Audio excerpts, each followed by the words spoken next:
Magandang umaga.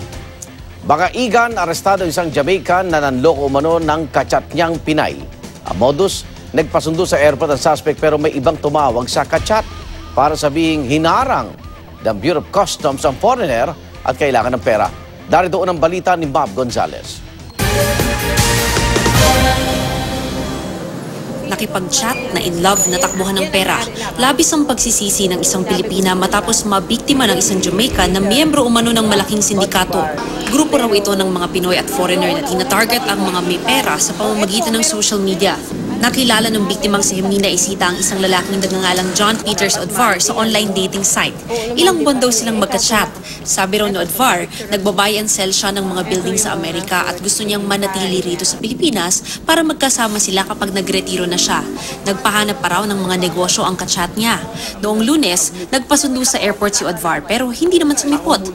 Maya-maya, may tumawag daw na babae sa kanya at nagpakilalang tauhan umano ng Bureau of Customs. Nahol daw ang ka-chat sa airport dahil may dalang malaking halaga na aabot sa $950,000 US. Kailangan daw na magbigay ng 14,500 para ma-release.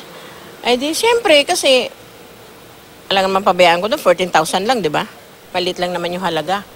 Pagdating ko doon, sabi ko pwede ko ba siyang makita? Hindi raw pwede. Nanghingi pa raw ng karagdagang 29,000 at 45,000 pesos ang babae pero hindi pa rin lumitaw ang ka-chat ng biktima. Nag-message daw ulit ang chatmate na darating ang abogado niyang si Attorney Alvin William. Naghinala ko na scam na talaga siya. Kaya sabi ko, pre, pupunta rito ang gusto ko mahuli para maimbestigahan. Kasi sabi ko, kung magbibigay ako ng pera, mawawala na naman siya. Kahapon, nagkasang entrapment operation ang pulisya sa Sangandaan sa Caloocan City para makipagkita sa umano'y abogado. Dumating nga together with 3 others. Pero nung ang mukha, iba na doon, ang sisti niya ay siya daw ang lawyer. Pero sa tingin natin, siya na rin yun. But unfortunately, yung kasamahan niya nakatakas. Nakuha sa Jamaican national na si Alvin Williams ang iba't ibang currency at halos 100 gramo ng hinihinalang shabu na may street value na ₱250,000. Pero ayon sa suspect, turista lang siya sa bansa. I don't know why I arrested. If people just bring me here.